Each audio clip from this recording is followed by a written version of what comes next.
This NFL Futures edition of the Sports Gambling Podcast is presented by WynnBet. Bet $10 at WynnBet and get $200 in free bets. Bet big, win bigger with WynnBet. Download the WynnBet app now or visit wynnbet.com and start winning today. We're also brought to you by Coors Light. Get mountain cold refreshment delivered straight to your door via Drizzly or Instacart by going to CoorsLight.com/SGP. That's CoorsLight.com/SGP. We're also brought to you by Stable Duel. Stable Duel is a horse racing DFS app where you can play free and paid games for real cash prizes. You can win as much as $40,000 with one entry. Head over to StableDuel.com to get started today. We're also brought to you by PropSwap, America's marketplace to buy and sell sports bets. Use promo code SGP on your first deposit to receive up to $500 in bonus cash. Head over to PropSwap.com or download the PropSwap app today. And of course, make sure to download the SGPN app, your home for all of our free picks and podcasts. Hi, this is Merrill Hodge, and you're listening to SGPN. Let it ride, baby.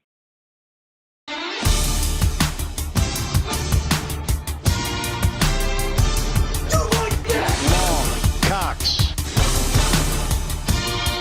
He's one of those guys who will get penetration.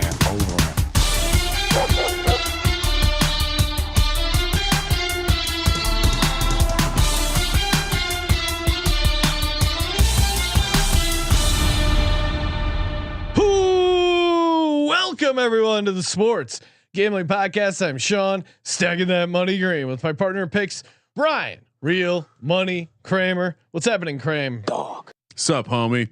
Hey, it's golf, it's football. The arguably two of the best things on this planet going on at the same time. Us, of course, talking about football, Sean. Yes. And the Masters going on. Well, and MLB opening day, Ryan. You're just mad because currently, as it stands, baseball Sean is back better than ever. I'm currently winning the MLB contest, and if you think I'm above paying myself out for the contest, guess what? I'm eligible to win the contest. How much is that? Why? Because I said so. $250. I tried to tell everyone about the overlay. Yeah, no one cared. Well, Ryan, they're missing out. No one cared. Awesome opportunity, and check out the MLB Gambling Podcast. I just did a 2-hour baseball show on Sirius Fantasy with Moonoff. Dude, Moonoff killed it. Baseball Sean is out. Yes. He's fully out of the closet. Fully out of the closet, proud baseball fan. And yeah, it was fun. It was fun. Hopping in something. We're just killing time until what do you mean, obviously the National Football League takes things over once again. We do have we're taping this live Thursday afternoon. We do have the TV up in studio. Watching in case, Ryan, you do have some first round leader action, possible sweats there. All my first round leaders are cooked. Although the DFS lineup I gave out on the Masters podcast looking pretty decent. Not the one that I switched to after I got made fun of by Chris. Chris, who's Chris? By Boston Capper and Steve. That one. They made Sean, my lineup noticeably worse, and we will be doing a performance review comparing the lineup I gave out and made to look like a complete idiot and the lineup they told me to switch it to. So that is on the table, and maybe I'm jinxing it here. Obviously, it's only Thursday. Sean, I think we're gonna try to do a bonus podcast as well. They swapped me down too. 4 strokes. I went from Fitzpatrick -1 first round to Fleetwood +3. So, well, you know what they remind me of? Almost like Colby with college football and college basketball. He's too close. Oh, no. They know too much. They need someone like myself who comes in with the feel, with the gut handicap to really knock things out. But and I think you're saying Capper is using his intellect in his handicapping strategy. It's a baby fucking wheel, man. No, we shouldn't speak poorly of them. They're not here. No, we'll wait to do that when they're here. Yeah, and we're gonna try and do a schedules permitting. We're gonna try and do a bonus Masters podcast tomorrow. Whose schedule are you referencing? Well, you have youth soccer is very demanding, but I think recapping the first 2 days, who makes the cut, what sort of like Masters weekend bets we can get into. That to me feels like a fun show. I agree. I think the idea of reloading for the weekend is generally a good idea. Now you're going to have to catch that live stream, which means what, Sean?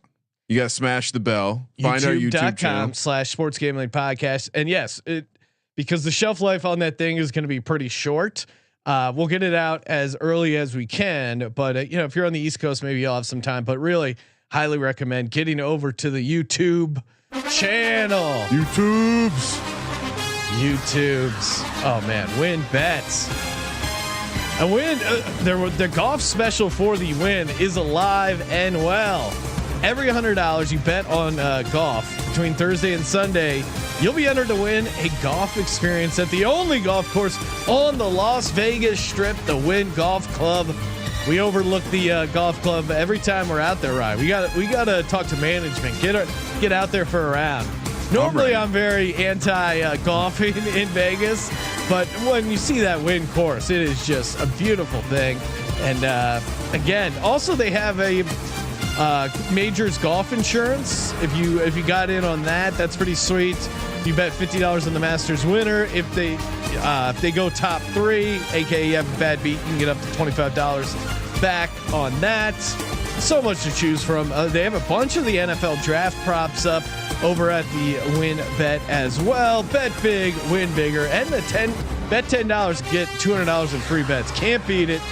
Offer subject to change. Terms and conditions at winbet.com. Must be 21 or older and present in the state where playthrough WinBet is available.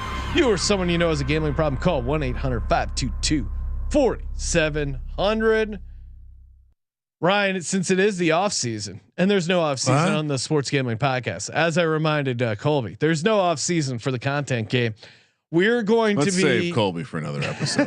We're going to be breaking down some just random collections of different NFL futures that are out there that we find interesting, AKA things you can wager on. Yeah, exactly. I mean, and honestly, I think you were discovering this as we were sitting down into the show, but I think specifically the first prop we're going to talk about, just maybe we can just do the whole episode on it because so many angles to get through.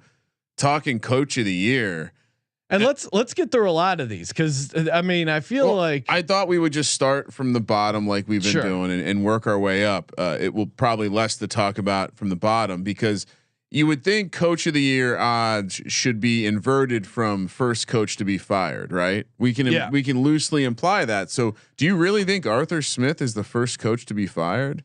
No.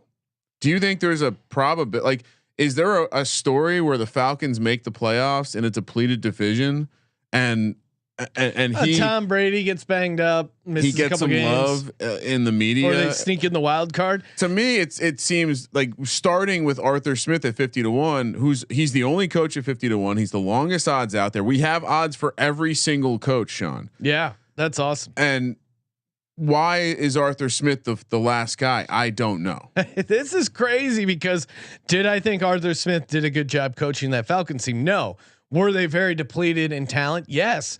Now, also these are pre-draft, so now just hear me out. What if they take a Malik Willis, the Atlanta Falcons? Mm-hmm. Now we think he's going to go second. Maybe they trade up and get him at number 2, or maybe they end up getting Drake London. He balls out. Maybe they have a run heavy, similar to what the Eagles trotted out for Sean, the Falcons. Arthur Smith made a calculated decision to add Marcus Mariota, a guy who he coached before. Why can't we believe that this team just bounces back?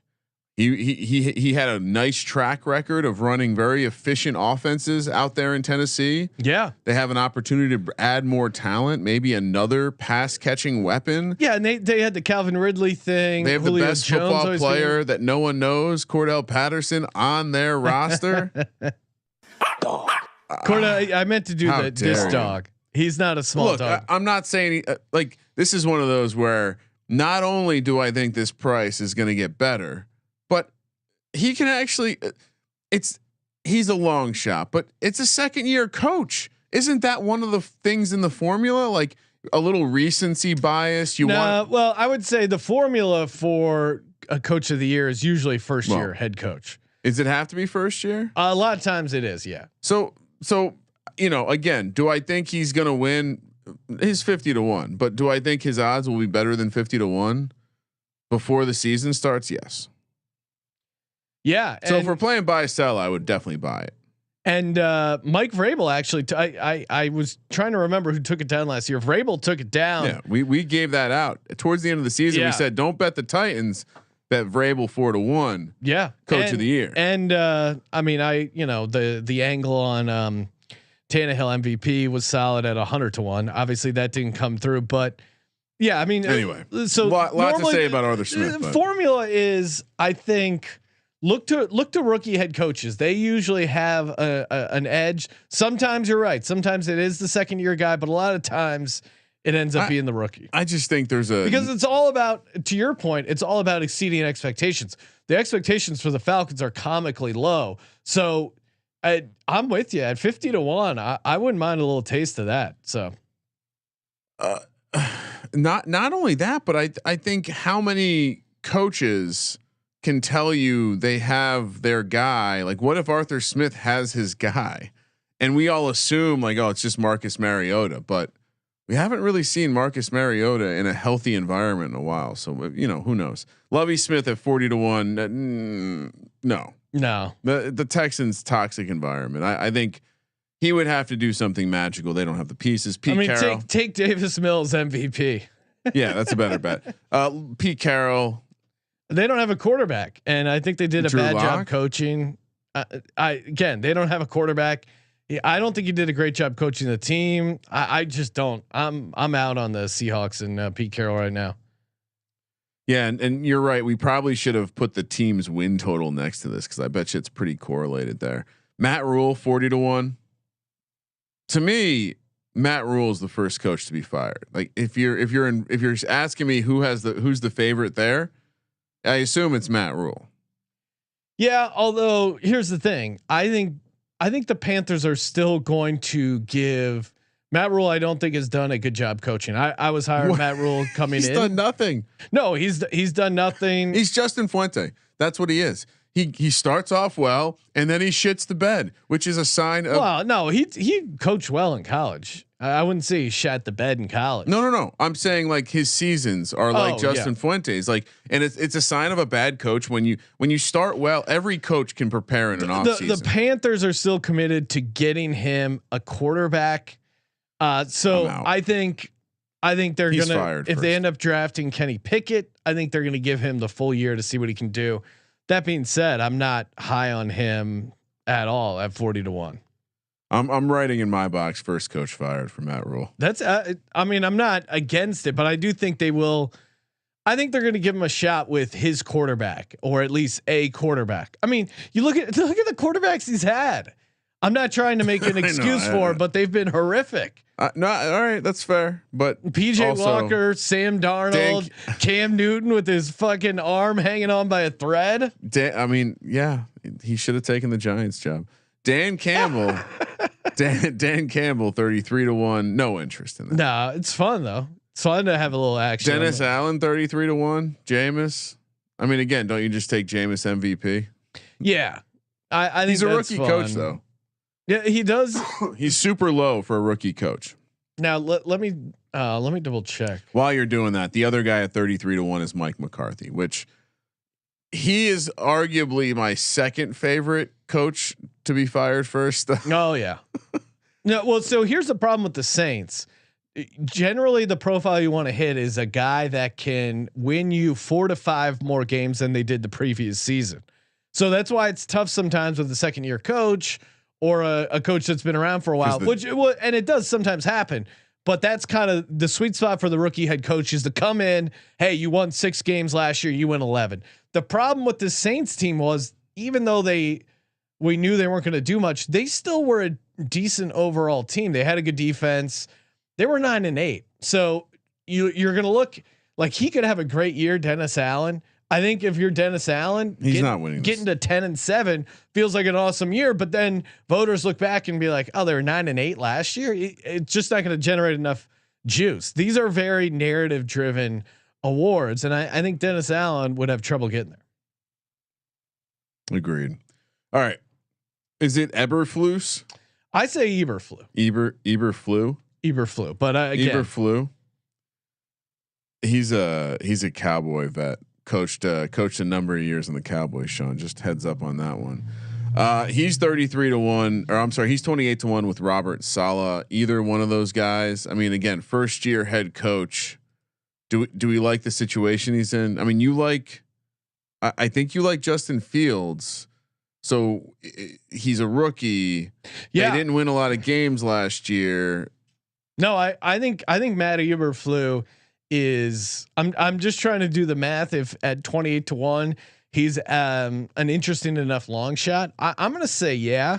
It's gonna again. These are some like just small, little light long shots, but I think Eberflus at 28-1 is pretty interesting because if you can come in and have Justin Fields playing at a high level, win 10 games, they won 6 last year, to go 10-7.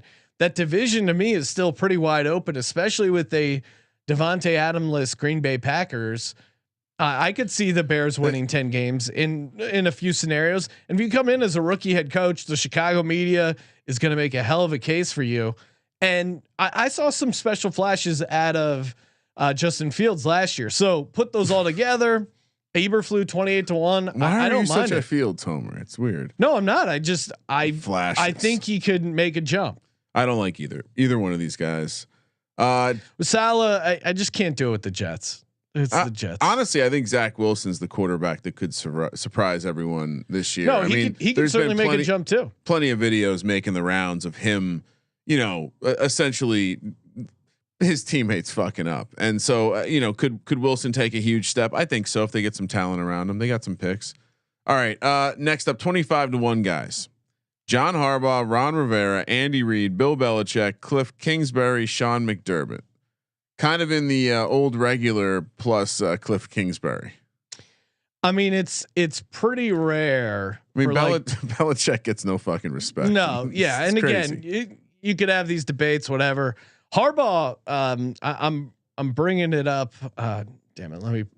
Harbaugh. I mean, so if you were asking me which of these teams, who's coaching a team that can easily have a record where you're having to discuss them as coach of the year, obviously Andy Reid pops out because it's like, well, what if they're undefeated? Like, yeah, Andy Reid's not going to win it, just because he's. What would it take to win it for him? Well, so if they go 14-3, so I'm looking, and in 2019, Harbaugh did win it with the Ravens, 14-2. A lot of that though was like it was also rewarding for like the way they figured out how to use Lamar Jackson properly. So I think the Ravens got a lot of credit for it, the coaching staff, and they deserved the credit for getting that MVP performance out of a running back. That's certainly outstanding coaching.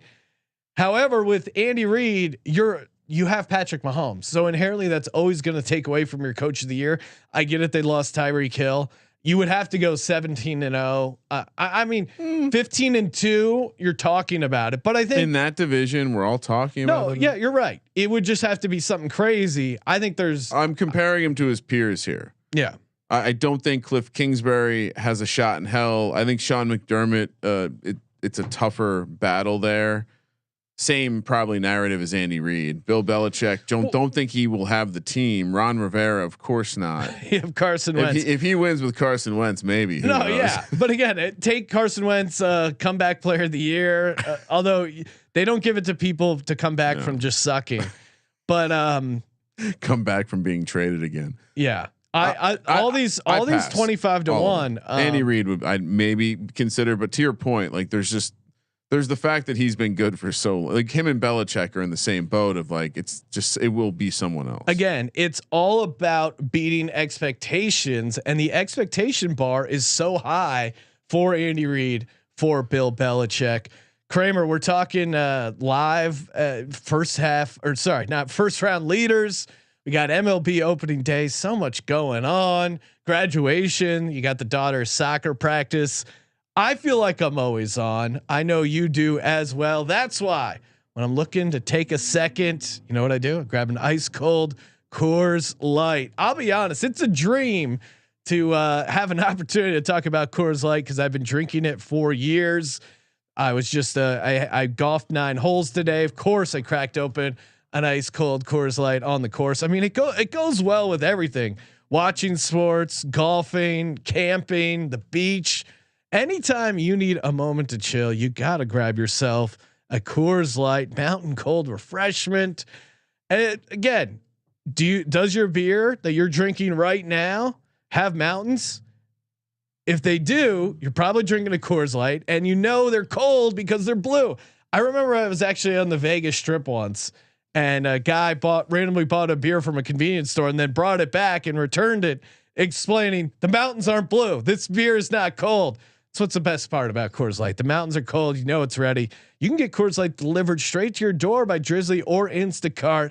All you got to do is go to CoorsLight.com/SGP. That's CoorsLight.com/SGP. And remember to always celebrate responsibly. Coors Brewing Company, Golden, Colorado. All right. So now to me, this is where it gets interesting. And maybe it's already interesting. We all with need some of these a moment shots. to chill. Todd Bowles at 22-1 is very fucking interesting. Really? Well, what do we have here? We have a clear narrative play. Everyone loves Bruce Arians passing the baton. All right. What's the NFL in the midst of right now? A lawsuit. You got the malarkey shit coming out now. It's going to get messier before it doesn't. So you have some narratives that could help the media kind of push a certain direction. And then you have the fact that he's coaching the fucking Bucks. The division's a joke. I mean, who's going to contend with them? It's going to take some sort of wild ass injury. This shouldn't be 22-1. This is a bad price. Todd Bowles is also a good fucking coach. Yeah, you're making a case, but again, I look at the quarterback, and he's just this one's different though. He's never. Everyone loves Todd Bowles. Everyone has great things to say about him. But they're not gonna. They have Tom Brady. Mark this frame. If there's, I'm not betting it because I just don't see a world where the Bucks are good and Brady doesn't get most of the credit. Okay. Let's see, because I think they're going to be a good team. I think he's going to be default in the conversation. I think his odds being 22-1 are crazy. Again, PropSwap.com, head over there, and maybe we're selling this like sometimes mid-season. I just think it's crazy to see him at 22-1. All right, yeah. I mean, I understand the case. I'm not touching it. All right. But you took a Eberflus.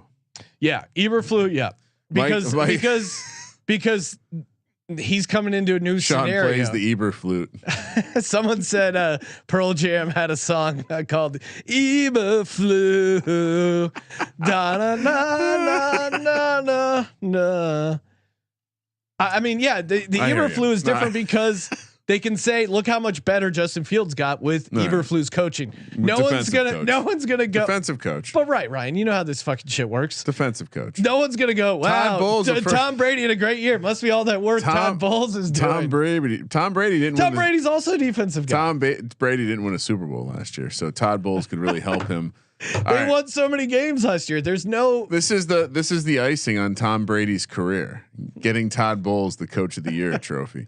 That would be if Tom Brady starts campaigning for Todd Bowles. Let's remember this episode. Well, that would be the ultimate FU to Bruce Arians. So maybe there's a chance. Which, by the way, Bruce Arians, hokey great. Mike Tomlin, Matt LaFleur, Frank Reich, and Zach Taylor to go with Sean McVay and Mike Vrabel, all 20-1. Vrabel, cross him off. He won't get it 2 years in a row. Yeah. McVay, Sean McVay, same thing. Off. Zach Taylor, no. Zach Taylor, his shot was last year. Yeah, he's not. There's nothing. I mean, those guys would have to lose their quarterbacks and still make the playoffs or something. Anyone else, like the Matt Ryan, Frank Reich thing, like, is that interesting? Probably not. Yeah, I mean, again, Matt LaFleur wins 13 games every year and doesn't get it. So yeah, Matt LaFleur, no. Again, it's going to be Aaron Rodgers. When you have the MVP back to back, it's going to take away from you. The only ones in all these 20-1s to me that is somewhat interesting is Mike Tomlin. Ooh. And I think it's if they draft a rookie quarterback, Malik Willis, or Kenny Pickett. I would argue if they make the playoff, if he finishes over 500 with Mitch Trubisky, yeah, if he turns Mitch Trubisky into a playoff quarterback, I think that's a very strong case. The problem is he has set the bar so high already. Mike Tomlin has never had a losing season.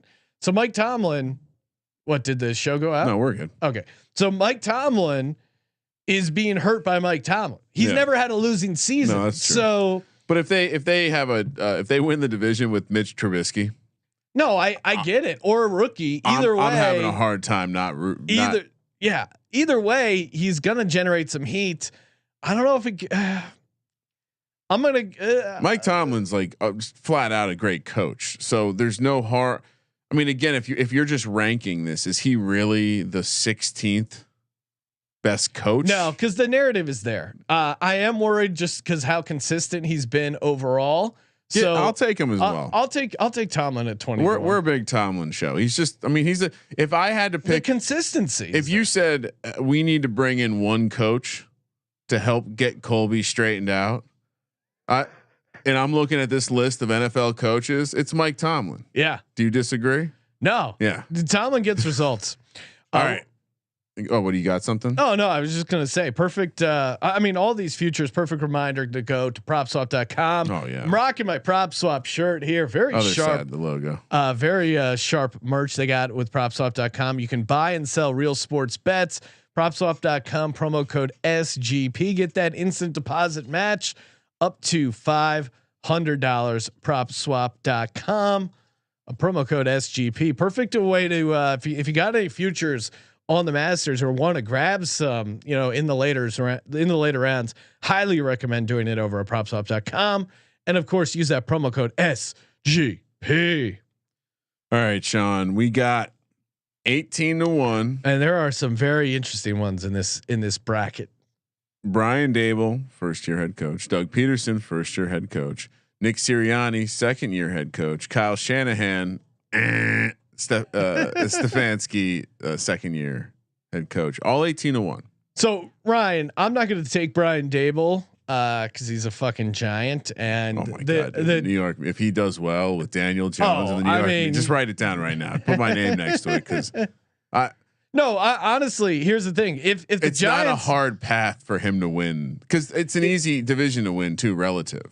Well, and again, the Giants, Ryan, I'll remind you, I was all over the under. They were 4-13 last year. If they get to 9-8 and are even sniffing the playoffs, Dable is gonna cruise to coach of the year. But they're not really it's really more about 2023. So that would be my beating the expectations is the key to winning coach of the year. And Dable, the expectations have been so low. That's why first year head coaches win it, because you're coming into a situation where they had to fire the coach, right? Yeah. So you're taking over a shitty situation, massive upside. For me, Sirianni, again, like they kind of had their shot last year. I think him for coach of the year. Maybe they win a couple more games, he would have got it. Kyle Shanahan, again, the media loves him, but it's a Trey Lance. The expectation thing is so high. Take Trey Lance to win the MVP. Stefanski, I don't think they're going to reward him. No. Anything related to Deshaun Watson is just going to be off the board. To me, I'm not super high on the Jags or Trevor Lawrence in general, but Doug Peterson at 18-1, if he comes in, again, there's a world where he can make this team look so much better. They've spent so much in free agency. You're in a super, super soft division. Yep. So if he comes in and gets the Jags to 9 wins, you can argue that the two, the bottom of the Urban Meyer experience and the Joe Judge experience were the worst. So just from the you're so much better than what you're replacing. Peterson's a nice. If he can get the Jags 9-8, he won it though, right? Before? No, then that's the other thing. He didn't win it with the Eagles. He should have won it in 2017. They gave it to that hair gelled softie, that's right, Sean McVay. Even though Doug Peterson lost his number 2 pick overall, plugged in Nick Foles, won a goddamn Super Bowl. I'm sorry I brought it up. No, it's comical that he didn't win Coach of the Year that year. So this is a great makeup opportunity for the voters as well. So I like that adds to the narrative. I almost want to say put my name next to him as well, because I don't know if there's anyone else I like. No, yeah. So Ryan, you've given out. I have 5. You have 4. Yeah, that sounds right. All right. So next up, Kevin O'Connell, 16-1. I hate this pick. I just don't get this. I don't get how this. There's nothing. I mean, I guess he makes. Yeah, I don't get this one. Don't like it. He should be further down the board, in my opinion. McDaniel, 16-1. Well, and just a reminder, Kevin O'Connell, Vikings coach. Head coach. Sorry. And Mike McDaniel, Miami Dolphins coach. To me, they are first year head coaches, which is interesting to look at. I just don't think. I mean, both the Dolphins and the Vikings they were like competent enough teams. I don't think there's a way to, they're not like a 3 or 4 win team. The Vikings would have to win the division. They would have to overcome the Packers, I think, which is a high bar. I think the Dolphins, it's a lower bar because I don't think they have to outdo the Bills. I think they just have to look like a really good team. But it's tough because they if did Tua win. comes out and has a year and Tyreek Hill and the offense is explosive, they're playing defense and they're threatening the Bills for a division title. I certainly think he is a very interesting, like to me, his narrative or his story, his path to winning it is easier. Right. But they were 9. No, I'm not. They were 9-8 last year. I'm not picking it.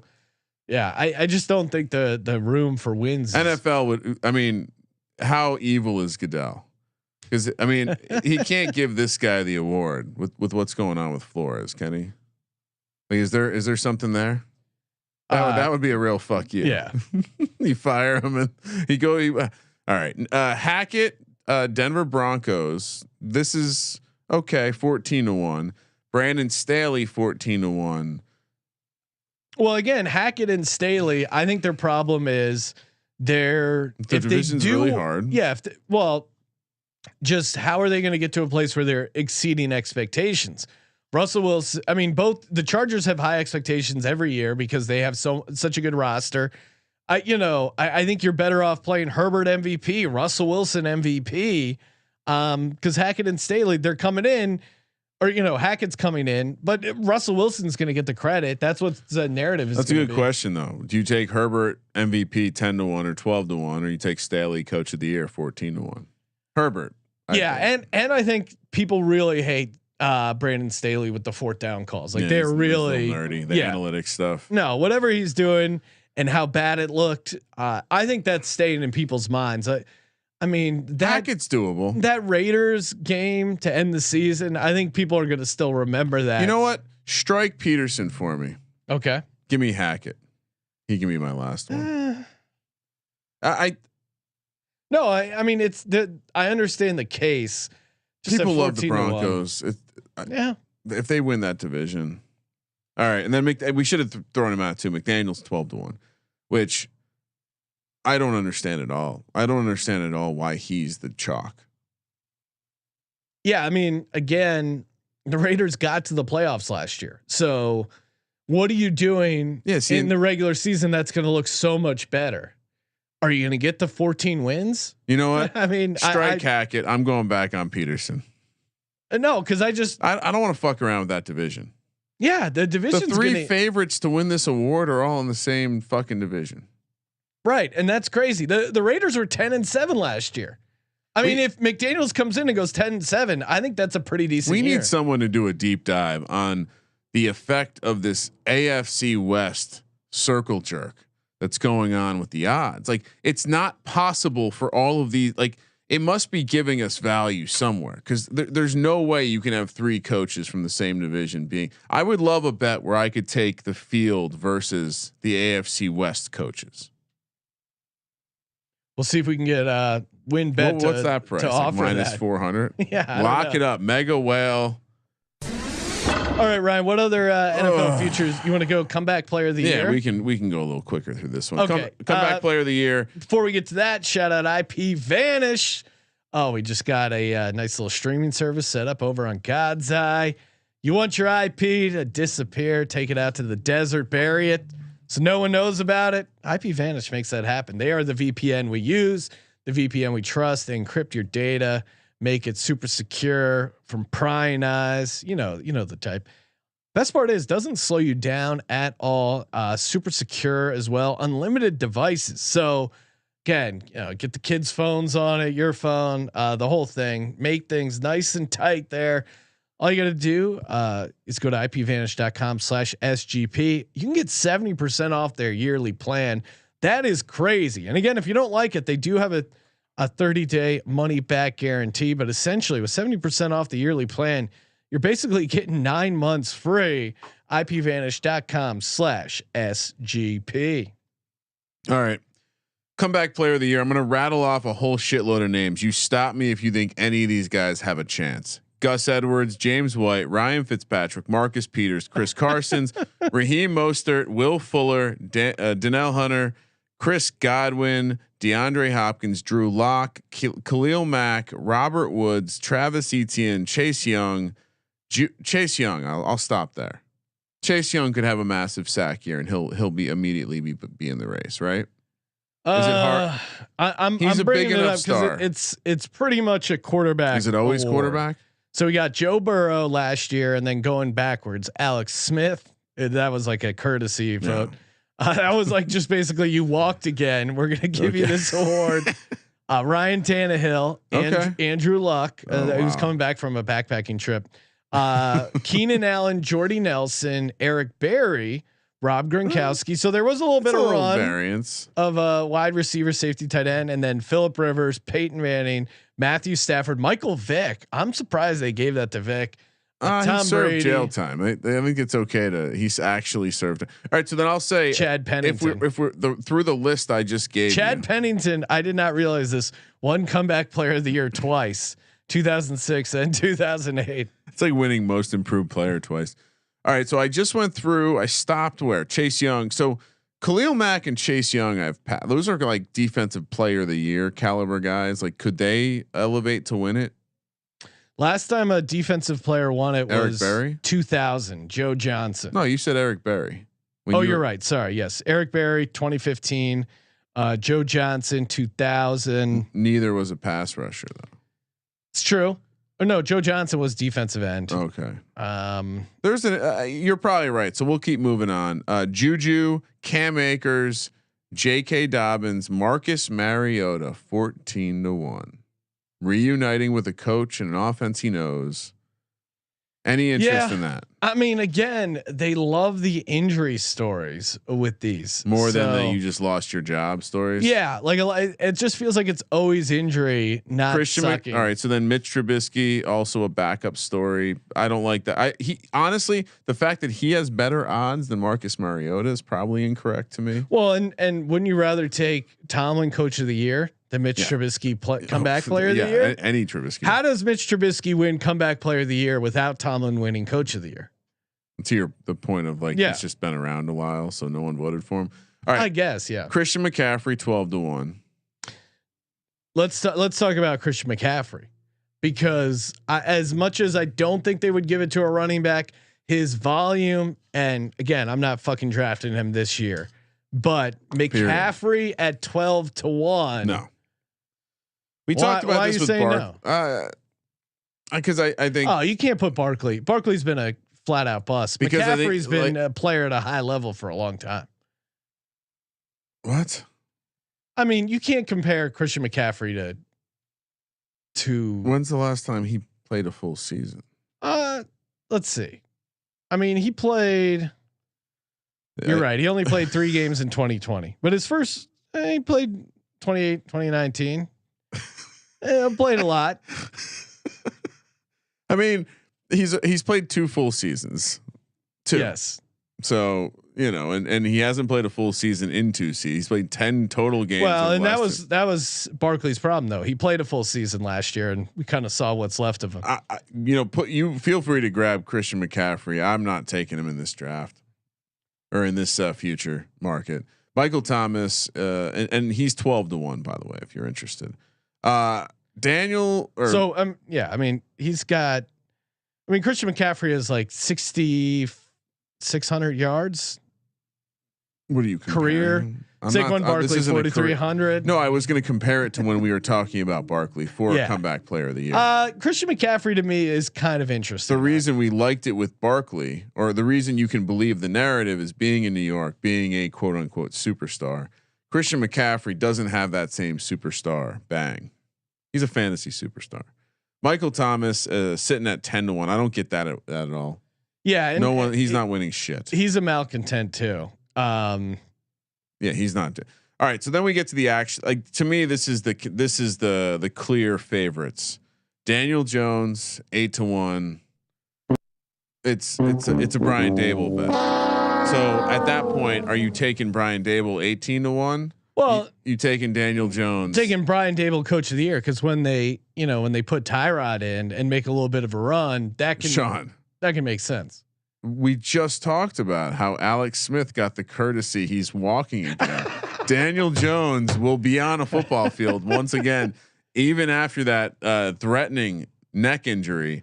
No, you're crazy to take him at 8-1. No, you take Daboll at 18-1. Yeah, to win Coach of the Year. If you're buying into that narrative, Jameis Winston 7-1. This one I'm on board with. But again, I'll be honest. Like, I don't love any of these comeback player of the year odds. I mean, the two that I'm going to play are Winston McCaffrey, just small stuff here, but. Give me all right. So Winston 7-1, Deshaun Watson 650. He's not winning shit. No. Derrick Henry 4-1. I mean, the case is there. Did he miss enough games? And also too, like 4-1. I'm not taking because there's so much that can happen. 4-1 is just not interesting enough. All right, I'll say Winston at 7-1 and give me Mariota. Mariota is interesting. I think I'm taking Mariota one. He would probably qualify. Just because he's been out as the role of a starter for so long. He's a quarterback. If he does well, he'll be discussed. It is funny. Carson Wentz not on this list. he's used up all of his comeback player of the year eligibility. Yeah. All right. Should we do real quick defensive player of the year? Yeah. And of course, Stable Duel, baby. Oh, DFS, horse racing simplified. You're going to be watching the Masters. Why not fire up another TV? Get the ponies going. That's right. Stable Duels. DFS, horse racing. It's simplified, fun to play, fun to win. Free and paid games. So again, if you've never gotten down with the horse racing, highly recommend it. We got a ton of horse racing content coming soon. Some new horse racing podcasts, both digital and analog horses as well. But you got to get into horse racing. StableDuel.com is the perfect way to get started. Download now over at StableDuel.com. See how many winners you can pick in your stable. I'll see you in the winner's circle. Play, race, win. StableDuel.com. I can only assume Stable Duel has been using the end of your read for something clever. All right. Defensive player of the year. Again, I'm going to rattle off the crazy odds real quick. And we'll get up to the reasonable. They got some rookies in here.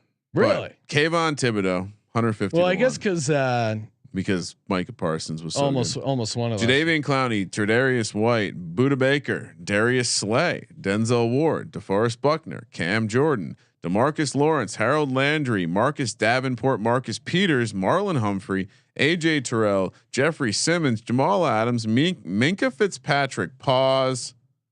Minka Fitzpatrick is 75-1. Same odds as a Jamal Adams.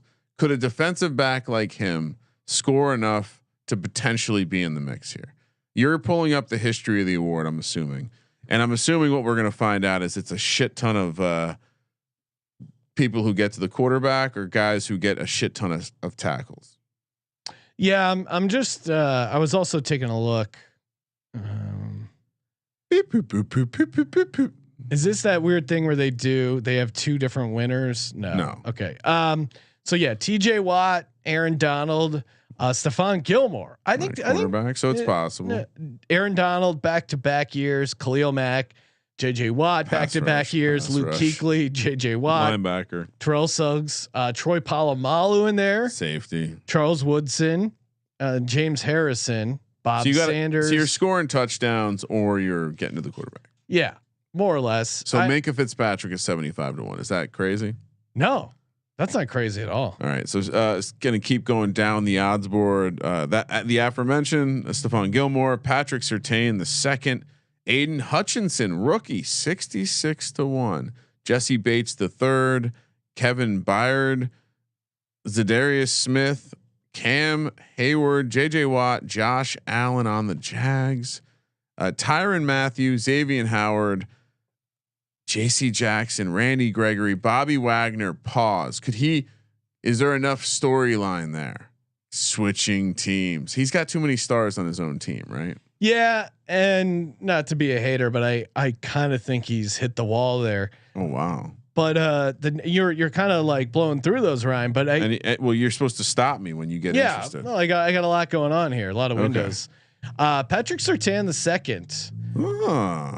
I mean, he gets the touchdowns. Let me pull up his rookie numbers, but I think he had at least what did he have? I mean, I think it's got to be a pass rusher, right? Yeah, but I mean, I don't mind taking. I mean, at 66-1, or so he had he had a defensive touchdown, 4 picks, playing for that Broncos defense. They're going to be playing with a lead a little bit more. Maybe. And now you're assuming Russ has. Oh, I think their offense will be better this year. I do think that at 66-1. In the same way, I like Minkah Fitzpatrick at 75-1. Again, small sprinkles here, but both these long shots. I mean, just compare it to the other guys you're going against, like JJ Watt, cooked. Tyrann Mathieu doesn't have a team right now. Xavier Howard. Yeah, no, I'm with you. Maybe. I mean, I get it. You're right. Like, to lean for these chalky plays, I think pass rusher is the way to go. But yeah, I like Surtain, Minkah, those long shot are pretty fun. All right, J.C. Jackson, Randy Gregory, Bobby Wagner, Jair Alexander, Roquan Smith, Shaq Barrett, Trayvon Diggs, Chris Jones, Devin White, and Robert Quinn, all 50-1. Anyone pop out to you in that tier? No. Smith? No, he's a lineman. I mean, just not. I mean, Trayvon Diggs had his season, right? I mean, he's not. He's not coming back to that. Shaquille Barrett. I was going to look at some of his sack numbers coming off a 10 sack season. Yeah, let's just move on. I think this tier is cooked. Shaq Barrett is interesting to me. Okay. Brian Burns, Matthew Judon, Chandler Jones, Darius Leonard, Fred Warner. I mean, again, I think you need someone to take a big step forward. Brian Burns, I guess, maybe has the profile of a guy who could threaten a high number of sacks, especially with. Well, Bradley Chubb too. Oh, I haven't gotten there. Oh, yet, sorry. Right? Yeah, no, we were on the 40-1s. Okay, I thought you got it. All right. Darius Leonard, Chandler Jones, and Burns to me are the two guys. Darius Leonard's always in the mix. I think 40-1. I don't know. Next here, Jalen Ramsey, Trey Hendrickson, Derwin James, Bradley Chubb, Daniil Hunter, all 33-1. So you were saying you like Bradley Chubb? I don't mind him, but then there's a guy at 25-1 I like a lot better. Bradley Chubb though at 33-1 is interesting. No Von Miller, on that Broncos defense. Maybe he stays healthy. His time to shine. You're already showing your Broncos love early in the. It's going to be hard not to be all in on the Broncos, especially now they got Danger Russ. All right, so now what are you taking, Ryan? You haven't taken anything. Not yet. No, I've sprinkled Minkah. Okay, it was unclear whether you were. Oh no, yeah, I sprinkled Minkah. I like that one. And now we're getting to I think we have some legit opportunity here. Max Crosby, Von Miller, Chase Young, Khalil Mack. By the way, Chase Young probably better bet here, 22-1 to win Defensive Player of the Year than 20-1 to win Comeback Player of the Year. Yes, sir. Not gonna recommend that. I'm not gonna touch Chase Young. I think the injuries situation's weird. He's just had like an attitude problem as well, scheme fit, coaching issues. Von Miller, I'm surprised is this high at 25-1. I mean, I like Von Miller, but it does feel like he's a little past his prime there or on the downward swing. Max Crosby at 25-1. I love it. I mean, this is a dynamic pass rusher coming to stride. Like you're catching him on the upswing. Interesting. And they just got Chandler Jones on the opposite side. He's going into year 4. Have they extended him? I don't hate it. What's his contract situation? I think he got paid, right? Did he get paid already? He's 3 years in. Maybe he didn't get paid. Oh, you're right. He did sign a 4-year, $94 million. So he's good on that. That regard. Remember we was sharing our Blue Wire studio out there. Yes. I love Max Crosby this year. I love him to put up a ton of stats against teams that are going to be throwing the ball a bunch. Like you have Mahomes, you have the Broncos will probably be throwing the more. You have the Chargers who love throwing the ball. that creates a shit ton of opportunities for a pass rusher, regardless of game script. Max Crosby, I think you could lead the league in sacks. Whatever you can get down on this guy at 25-1, I love it. I have a here's my thing. We have and I guess I'll read off some. Where did I get to? Where did I stop reading? I think you got up to Khalil Mack. Khalil Mack. Let me add. He doesn't have much left in the tank. Well, hold on. Because he signed with the Chargers, and we love Joey Bosa at 18-1. What could Khalil Mack be having Joey Bosa on the other side? Because I hear you, he's a little older. He's still one of the best pass rushers we've had in this league. Gets after the court. Joey Bosa is. Yeah, I mean, just they're gonna have opportunities to rush the passer with that Herbert offense. Oh, I mean, I would take. You would take Bosa over Mack 100%. If I was setting the odds on these, I would make Khalil Mack like 50-1, really 40-1. Yeah, because Khalil Mack.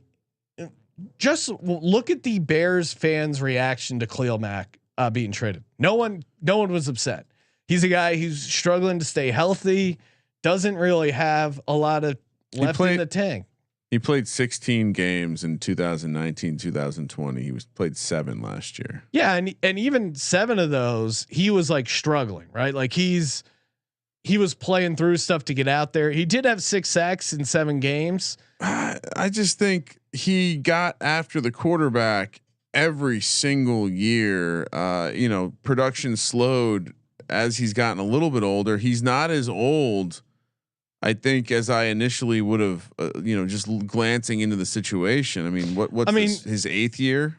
Yeah, it's funny. 9th year. Yeah, I mean, Joey Bosa is actually going into his 7th year, which you feel old saying that, but I would much rather take Joey Bosa at 18-1 than Khalil Mack 18-1 or 20-1. So I'm going Bosa, kind of like that. Max Crosby, and then Surtain and Minka are some long shots. And you know what? And we can keep going, but that's what I'm liking so far. I like. Give me Bosa as well. I like the idea of having someone on the Raiders as well. And you know what? You're taking Crosby as well? No, I'm going to take Chandler Jones as 40-1. I like. Okay. Yeah, I mean, I don't mind the Chandler Jones. I'm just such a fan of Crosby's game. And now we have. I'll give you all 5 of the Blue Bloods. Bosa. I don't understand why Nick's odds are so much better than Joey. Nick Bosa 11-1. He's going to have a rookie quarterback out there, 2nd year. Micah Parsons 9-1. Aaron Donald 750. TJ Watt 7-1. Miles Garrett 650. Micah Parsons. I mean, just based on the fact that he almost won it as a rookie. Yeah, and it's a cowboy, but like, why? You could make a pretty easy case for all these, but still, anything under like 15-1 for this award is tough. It's just not interesting. Injuries happen, Injuries, scheme stuff, double. Is Aaron Donald going to win it a 4th time or 3rd time? Certainly possible, but at 750-1, I don't want to touch it. Also, don't you have to be on a good defense? Kind of. Like, can you really win this award? Like, if you're like a Bryant, like someone who's not on a good defense. Well, yeah, and I don't know if the Cowboys' defense is going to be as good as they were last year. A lot of regression brewing. Regression happening. I'm staying away from all this chalk here. I don't know. Do you like any of those, Ryan? I was just trying to like cultivate someone from down the board who like I think could legitimately win in a situation where they have to be a defensive led. Like, what about Cam Jordan? Is that crazy on the Saints? What are his odds? 80-1. I want to give something juicy here, and I like the Minka Fitzpatrick. You know what? Let's mark down. I don't mind Cam Jordan. Or is it Marcus Davenport? I mean. Cam Jordan has the pedigree for it. Marcus Davenport, 6'6", a guy they traded up for, got horribly made fun of. I mean, Cam Jordan's coming off a 12.5 sack season. Actually, Dennis Allen's a defensive style coach. I think you sprinkle both of their ends. Really? I think you sprinkle. So you're saying Davenport and they're both 80-1. Davenport coming off a 9 sack season. No, if they're good, they're going to be led by their defense. They're on turf. Like get offs quicker on turf, Sean. They seem to own the Bucks. All right. So what's a better bet? Jameis 7-1 to win comeback player of the year, or I don't know. I mean, even Winston at 7-1, that price feels a little short. All right, but it's the best I like. So Bosa and Max Crosby, two of like the more chalkier stuff I like. Longshot, give me Surtain the second, and Minka. Thibodeau at 150 to 1 is interesting. Prop swap style, you know. Yeah, I mean, again, Minka got. I mean, what could you have sold? This is the best market for that kind of shit. You know, you think about it, like defensive player of the year odds vary a ton. I bet. You know, a guy starts out with a 2-sack game, boom. Soon JM in the clubhouse with the first round lead. People sweating it out, I'm sure. Oh, Soonjay. They tried to talk me out, those golf gambling guys. But don't worry, Ryan. I kept him in my DFS lineup. All right, this was a lot of fun. Ryan and I were worried. Hey, what are we going to talk about for this podcast? Oh, I know. The National Football League. Oh man, it's coming. Don't worry, people. We will be talking NFL and a bonus Masters. First couple of round podcasts, get you ready for the weekend tomorrow night live on the YouTubes, youtube.com/sports gambling podcast. Thank you for participating in the Sports Gambling Podcast. For the Sports Gambling Podcast, I'm Sean, stacking the money green, and he is Ryan. Brian Dable, 18 to 1. Kramer, let it ride.